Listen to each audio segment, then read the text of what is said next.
Welcome to The Explainer. Today, we're diving right into the changing face of Indian Test cricket. We've got a seriously shifting roster on our hands, and we are going to examine two massive developments that are basically redefining the national team right now. It's a moment of both profound farewells and some incredibly strategic foresights.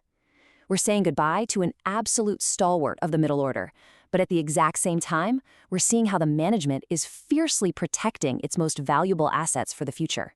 So here's our roadmap for today. First, end of an era. 2, Rahani's illustrious career. 3, the ultimate test captain. Then we'll pivot to number 4, Bumrah sidelined in Sri Lanka, and wrap up with 5, protecting India's premier pacer. Let's get into it. Section 1. End of an era. We really need to take a moment here to respectfully acknowledge a pretty emotional retirement that sent ripples through the entire cricket world.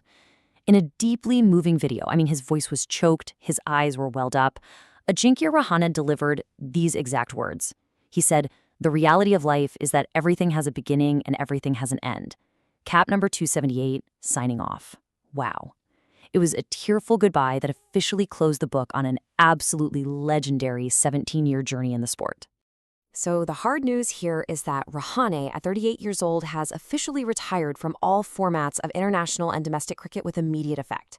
He actually last played competitive cricket, leading the Kolkata Knight Riders in the 2026 IPL, where he scored 335 runs across 14 matches. Now, even though he'd recently talked about wanting to return to the Indian team, the veteran batter ultimately decided that, hey, the timing is right to just pull the plug on his decorated career. Section 2. Rahane's illustrious career. Moving from that emotional farewell, let's trace the undeniable facts, the figures and the milestones that permanently cemented his legacy. Just look at this progression. He bursts onto the international scene back in 2011, opening the innings in a T20 against England with this explosive 69 off 31 balls, which he followed up with a really solid ODI debut during Rahul Dravid's white ball farewell. But, he actually had to wait until 2013 to earn his test cap, and then came 2014, which was absolutely his breakthrough year. Right after Sachin Tendulkar retired, Rahane stepped right up. He became the backbone of that new middle order, literally smashing centuries in New Zealand, England, and Melbourne. He proved he was just an absolute force in Sena Nations. Now, what's really interesting when you look at these numbers is how clearly they show where he truly belonged.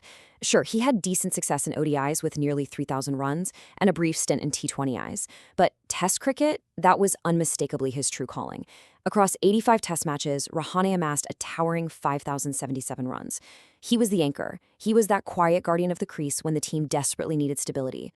But wait, his legacy isn't just international. Look at this massive number. 6,148 runs.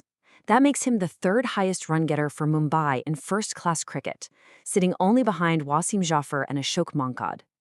Add to that his record as Mumbai's leading T20 scorer with over 1,800 runs, and you see a player who gave literally everything to his domestic roots as well. Section 3. The ultimate test captain. Okay, beyond the runs, we have to talk about his leadership. When the country needed him most, he didn't just step up, he engineered one of the greatest comebacks in sports history. The crucial point here is his legendary stint as a stand-in captain during the 2020-21 Border Gavaskar Trophy. Just imagine the pressure for a second. Virat Kohli leaves and the team is totally reeling from that infamous 36 all-out in Adelaide. Rahane takes charge, leads from the front with an incredibly gritty, match-winning century at the MCG. And then, despite a mounting, almost comical injury crisis that left him with a severely depleted squad, he guides India to a historic win at the Gabba, a win that completely shattered Australia's 32-year unbeaten streak at that venue. Absolutely wild. Section 4. Bumrah sidelined in Sri Lanka. So, with a veteran gracefully bowing out, the roster is obviously shifting. And that brings us to the immediate hurdle facing the current Test team, which means we kind of need to pivot our tone here from nostalgic to highly analytical. It begs the question, what is next for the current Test squad as they head to Sri Lanka? This is a critical moment for the management, and right now all eyes are on the bowling attack, which has just suffered a pretty major setback. Let's compare the current medical reality to what everyone initially hoped for. The initial plan had stakeholders discussing Jasprit Bumrah potentially returning for the second test in Colombo. But the current reality? It's drastically different. Bumrah is still feeling discomfort in his left knee, which is an issue that flared up during the business end of the T20 World Cup. Even though he got a scheduled injection last month, the BCCI medical team at the Center of Excellence has advised that it's simply not safe to push him back into cricket right now. They are demanding a full 100% recovery. Section 5. Protecting India's premier pacer. This medical benching isn't just a knee-jerk reaction. It is a highly calculated long-term preservation strategy by the BCCI. Just listen to this insight from a well-placed source within the setup. There have been instances in the past where players have been rushed back to cricket and have broken down. You can't take that risk again. So keeping Bumrah in cotton wool right now isn't a sign of panic, right? It's a deliberate, learned strategy to make sure their absolute most lethal weapon doesn't break down when they need him most. And if you're wondering exactly why the medical team refuses to gamble with his knee, just look at this upcoming schedule. The Sri Lanka tests begin in Galley on August 15th, which he is going to entirely miss. But look at what comes right after, the Asian Games and the New Zealand Tour in late 2026, and that all culminates in the massive Border Gavaskar Trophy in early 2027. There is an absolute mountain of high-stakes cricket left in the year, and Bumrah simply must be at full strength for those campaigns. So the obvious question is, who steps up in the immediate future?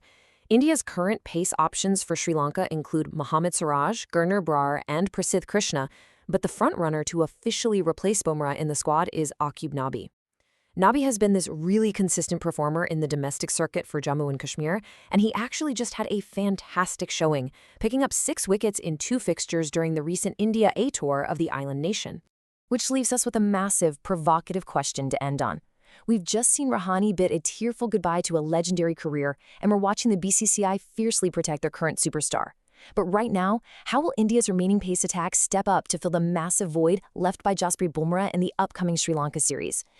It's going to be a fascinating test for India's bench strength, and really a brand new chapter waiting to be written. Thanks so much for joining me on this explainer, and I will catch you on the next one. Welcome.